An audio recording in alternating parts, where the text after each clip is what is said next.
which smoker is right for me.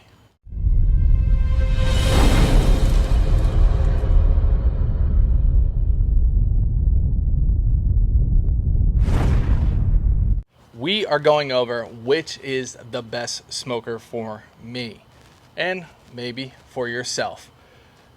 If you're new to YouTube, this might have been recorded months ago, if not years ago, and I am doing a complete series on Oklahoma Joe versus Traeger. Now, if you want to see this entire series and you want to watch more of these videos, if you click on the description below, there will be a playlist, and in that playlist we'll have every single video related to should I buy a Traeger or should I buy an Oklahoma Joe.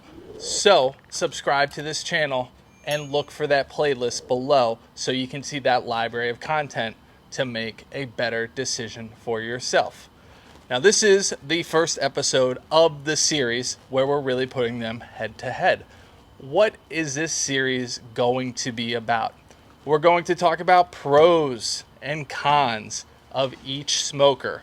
We are going to do a couple head-to-head cooks over the next few weeks, and then we're also going to do cooks that are from the website so people can get the user experience that they will get when they are using either a Traeger or an Oklahoma Joe. Over the next couple weeks, I will be completely honest about which one I like best, pros and cons, the whole 9 yards, so you for yourself can make the best decision. First off, I'd like to say thank you to both Traeger and Oklahoma Joe. They sent me the 780, the Pro 780 Traeger, which is pretty sweet. And then Oklahoma Joe sent me the Rider DLX, which is a beast of a smoker. I assembled both of these. I'm not going to bore you with those videos because guess what? There's great videos on YouTube that show you how to do that. Like my friend Ricer over at Dead Broke Barbecue did a step-by-step guide of how to put the Oklahoma Joe together. And I'll leave that in the description and probably right here. So check that out if you bought this and you're looking to put it together. Traeger, one of the cons I will say is they make it so easy. They have everything on the app, so you don't need to search YouTube as extensively as you do perhaps Oklahoma Joe. On their app, they show you exactly step by step how to put the assembly together. All right. It was really simple. I actually got it done, and I want to say 45 minutes. They say to use 2 people because you're lifting it. I was able to do it all by myself in 45 minutes. It was super easy and very thoughtful on the way they put it together. Oklahoma Joe, this thing, like I said, is a beast. There were 2 small issues I had with assembly that I shouldn't say they were issues. They just weren't as easy as the Traeger was. Traeger was ridiculously easy. The part underneath, and I'll get a close-up, I didn't know how much I should tighten it when you are screwing the legs together. So that is something I probably could have gone onto forums and found out, but I was in the middle of putting it together and I just wanted to put it together. So one of the bolts I literally just pulled right off. Oh well, it happens, right? Like I said, if you go into the playlist, you'll see that I cooked a brisket already on both of these smokers.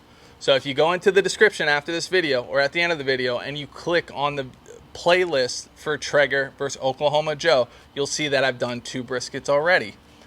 Now, pros, I will say instantly for the Traeger. This has the new D2 technology. What does that mean?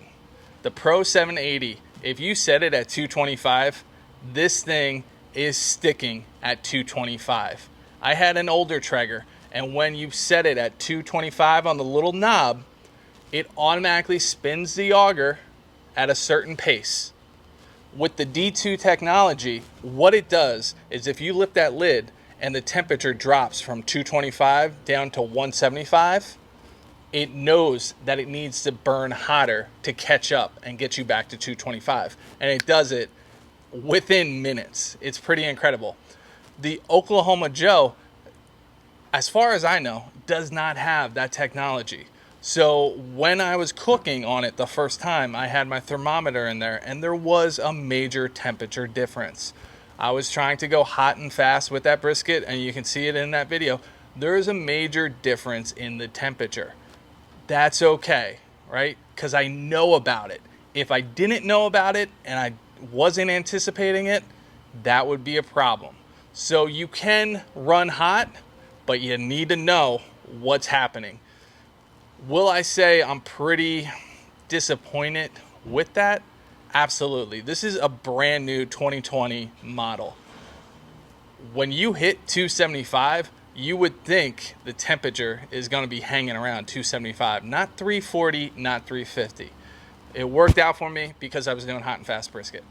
But I will say, you want to know that ahead of time that this is going to run hot. For a pro though, I will say I'm really excited to eat steak and get a sear, because that was on the 275 setting. If I crank this up to the high heat setting, I have a feeling this thing is going to get scorching hot. And we're going to find that out, because one of the next videos we're doing in this series is going to be a steak versus steak. And I can tell you right now, when I go for that sear, I think the Oklahoma Joe is going to do it, because this thing, like I just said, is burning hot. And with the Traeger, when I was doing my burn-in, getting it to 450, I got it there.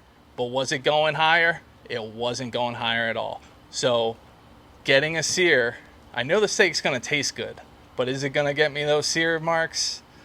We're going to see. So make sure you subscribe, turn on those notifications, and leave a comment below on which one you think I'm going to end up keeping at the end of this series. You guys have been great, and I hope you have a wonderful weekend.